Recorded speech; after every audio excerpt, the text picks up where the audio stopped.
എൻ്റെ ഇതേ ഒരു 500 രൂപ ഇരിപ്പുണ്ട്. ഈ 500 രൂപയ്ക്ക് ഞാൻ ചേഞ്ച് ചോദിക്കാൻ പോവാം. ആരാണോ ആദ്യം എനിക്ക് ചേഞ്ച് തരുന്നത് അവർക്ക് ഈ 500 രൂപ സ്വന്തമാക്കാം. ചേട്ടാ 500 രൂപയ്ക്ക് ചേഞ്ച് ഉണ്ടോ? ഓ ശരി. ചേട്ടാ 500 രൂപയ്ക്ക് ചേഞ്ച് ഉണ്ടോ? 500 രൂപയ്ക്ക് ചേഞ്ച് ഉണ്ടാവോ? എക്സ്ക്യൂസ് മീ, 500 രൂപയ്ക്ക് ചേഞ്ച് ഉണ്ടാവോ?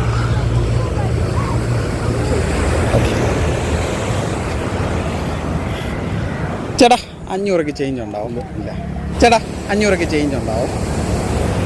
പക്ഷേ 500 രൂപയ്ക്ക് ചേഞ്ച് ഉണ്ടോ? നൈ. 500 രൂപയ്ക്ക് ചേഞ്ച് ഉണ്ടോ? No problem. ചേട്ടാ 500 രൂപയ്ക്ക് ചേഞ്ച് ഉണ്ടോ? ഇല്ല. ചേട്ടാ 500 രൂപയ്ക്ക് ചേഞ്ച് ഉണ്ടോ? ഇല്ല. മഴ വരുന്നതുകൊണ്ട് നമ്മൾ ഇന്നത്തെ ഈ ഒരു ഷൂട്ട് കംപ്ലീറ്റ് ചെയ്യാണ്. സാരമില്ല, നമ്മൾ നാളെ വീണ്ടും വരും. 500 രൂപയ്ക്ക് നാണം കെട്ട് ചേഞ്ചും ചോദിച്ച് ഞാൻ വീണ്ടും വരുന്നതായിരിക്കും. അതുവരേക്കും this is doctor Manu Gopinathan signing out. Tata, bye bye.